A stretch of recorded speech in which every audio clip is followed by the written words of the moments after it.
And my mother got all excited when he walked up to her at a ball game and said, "Is this teacher from California your daughter?" And that was the first she had even heard that I'd thought of coming home. But I taught that year in Saco. There were two English teaching jobs open in the county. In one of them, the students had dangled the present English teacher out of the second floor window. I mean, it was really recently, like before you were born. Okay. Only one lifetime ago, not 2 or 3.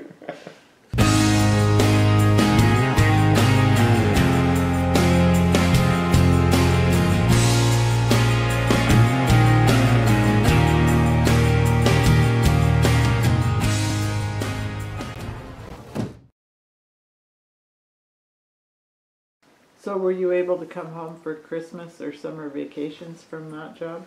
Yes, I came home the first summer and did camping, and that was the last year that they had the Girl Scout camp here, I think, because it was the next summer I went back from Maryland from California to Maryland. I came home for summers. I came home once by bus. And that was a really interesting experience. The one thing I remember about the bus trips, besides the driving through the deserts, was stopping at a little hamburger shop in Las Vegas. And that's what I've seen of Las Vegas, one hamburger at the bus stop. And another time I came home by train and went up the coast and then over. But I don't think I ever even thought of flying. And then the next job. Okay, when I was there, I wrote to the superintendent in Saco and asked if there were going to be an opening in school. And my mother got all excited when he walked up to her at a ball game and said, "Is this teacher from California your daughter?" And that was the first she had even heard that I'd thought of coming home. But I taught that year in Saco. Taught English, Taught English, I had the PE there. I think that's about all I had. I had all of they hadn't had a woman teacher there for a few years. And I think that's why it was this more so for the PE program, and I did have that near PE minor. but still no basketball for girls, right? No basketball for girls. We did a lot. What I got in college was a substitution for my graduate requirements. Didn't have the history I needed, so they let me substitute methods of teaching social dance. I also had a methods of teaching folk dancing. And that was your PE classes? We did a lot of dancing in my PE classes. Okay, so you taught in Saco 1 year, and then what? Then I went to Europe the next fall, and they would not quite believe that I was going to go to Europe. It sounded like a pipe dream. How do you get a job in Europe out of the center of Montana? So they hadn't hired another teacher. I told them I was going when I got the interview notice. I got an interview notice, and we had to go over to Riverton for an interview for this. Riverton, Wyoming? Riverton. No. North Dakota Corps of Engineers, one of the dams. Okay. Isn't that Riverton? Yeah, that sounds about right. Well, anyway, we went there. And so I decided I was going. they wouldn't have called me over there to talk to me if it hadn't. And my dad was pretty excited about it. But we went into the hotel there, which was pretty much like the old Fort Peck Hotel. And the next morning, he knocked on my door with his Daylight in the Swamps message, and I got up, and he came back and knocked again and came into my room holding the key to my door in his hand that he had just taken out of the trunk. He was not too sure about sending this one to Europe on their own. But they did. I'm wondering if they didn't hire a Mrs. Pippin to come in and teach the next year, because that was clear in the fall before I really got my traveling orders. But I worked in Germany for the U.S. Army in their recreational service clubs. And we were in uniform, but we had our own blue uniforms there. And anytime we were on, really anytime we were on the base, we should be in uniform. Anytime we were on duty, we certainly were. And what German city was the base next to? The little one I went to first was called the Country Club, and it had about 2,000 men on it, and there were 3 special service girls running the club. Near what German city? Bundigen Okay. is a very tiny town in the, it's up above Frankfurt, between the Rhine River and the road on the other side of the mountains, and Bundigen itself is right in the middle of the Taunus Mountains, Okay. which was a great place for gliding in gliders. I got up in one, and I always swore if I got back to 120 pounds, I was going up to Canada and take a course. I don't know if they have an age limit or not, but it would still be fun. One of the once in a lifetime experiences was going up in that glider, all alone. Worked fine. I think there was another one ahead of me with a rope between it, but I was alone in mine.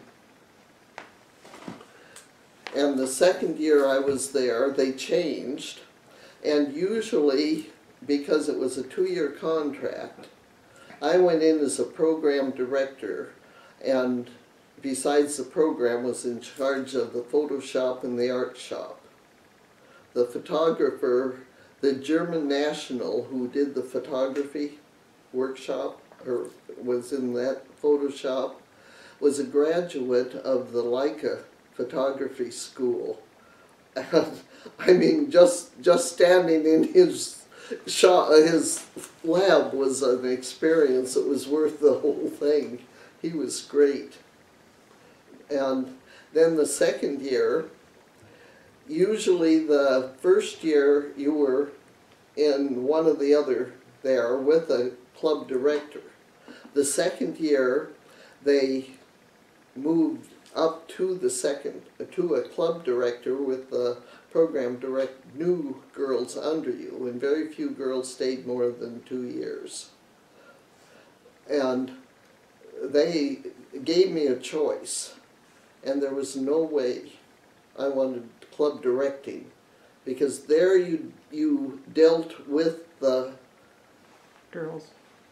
no, you dealt with the army, the commanders, the caserne commanders, camp commanders, and they were a little bit hard-nosed a lot of the time, but you had to keep absolutely military strict books.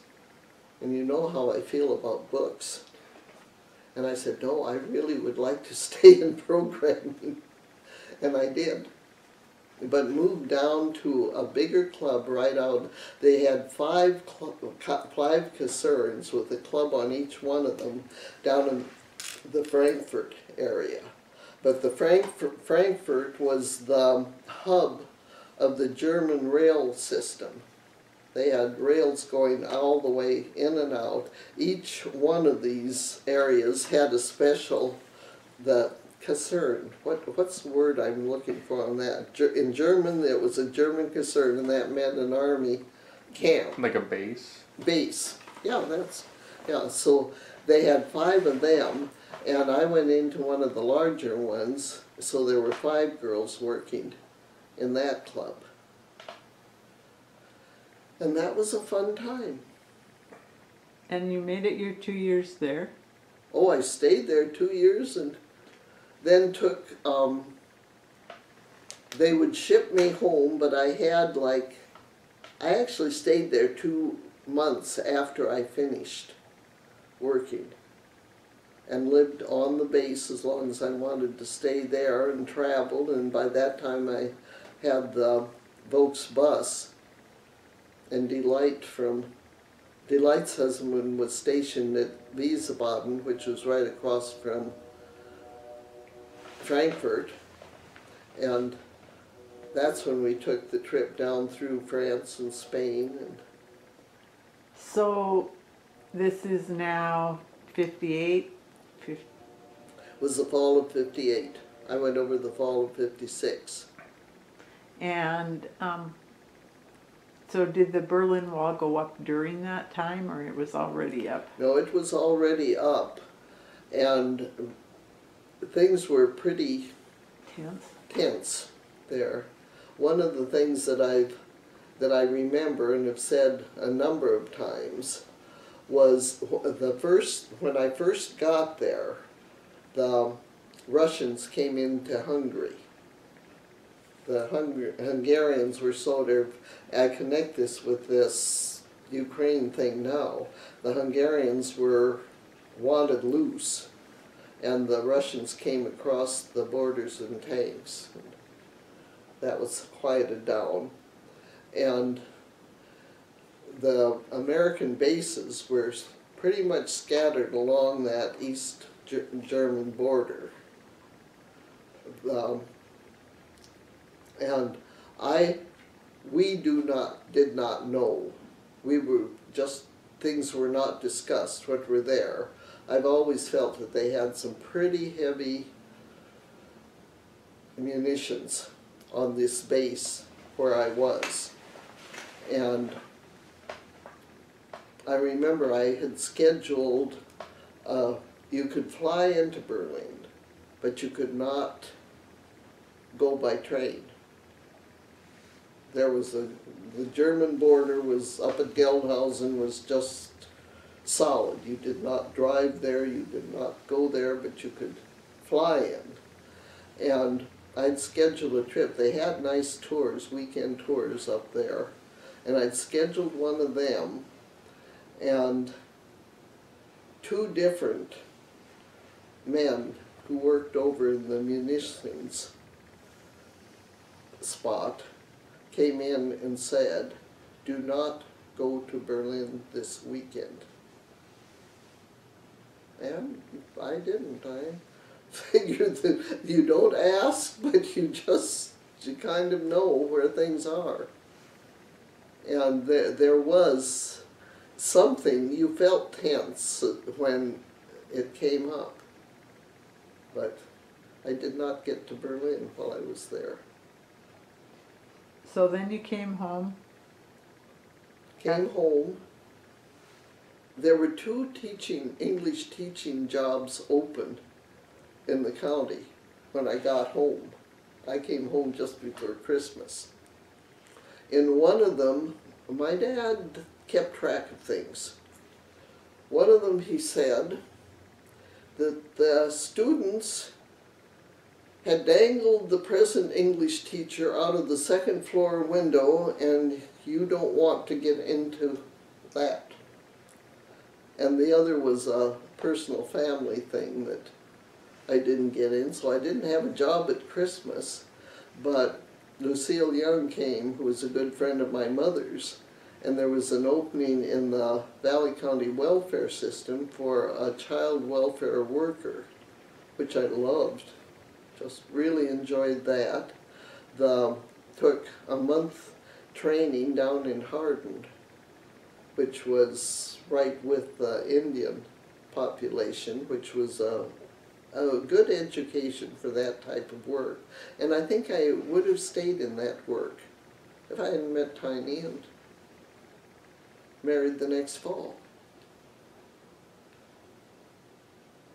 Okay. And then life started. Yeah. Okay, the Depo burning, better than the Depo burning was my dad's peanut butter sandwiches. He always kept his 6-shooter in the drawer. That's why I hate to get rid of that little stand out there. That was beside his bed, and he kept his 6-shooter there. And I never in my whole life remember me or any of my sisters ever touching it. It was just, we were disciplined. Well, that's what I remember. There were always guns in the pickups, and you did not touch them. Yeah, it's just a way of life. Well, anyway, my dad came in one night, and one evening, and went out and made himself 2 peanut butter sandwiches and put them in a sack and went into the bedroom and took his 6-shooter out and looked at my mother and said, "I may not be home tonight," and went out the door.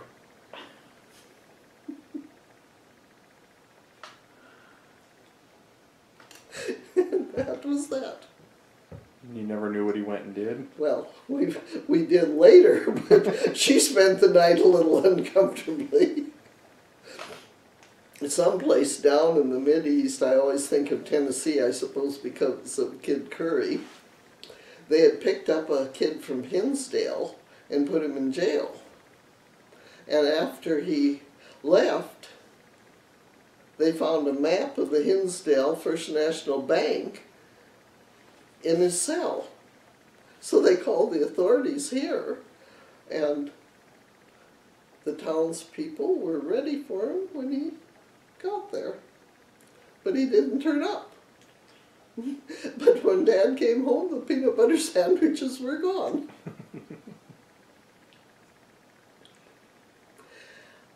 Did you run into anything about Alfreda Drabs and the bank? I've run across the Drabs name and all that, but I don't think I've run across that. There was a modern burglary attempt Oh, on really? the Yeah. bank. And I don't remember too much about it. Some way or another, she let the bank know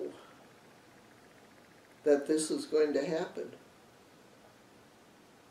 And I'm thinking this is in the 70s or the 80s.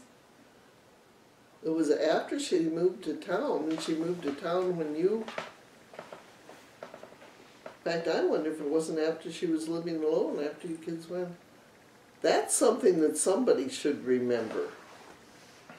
And I don't know that I ever did get all the details on it.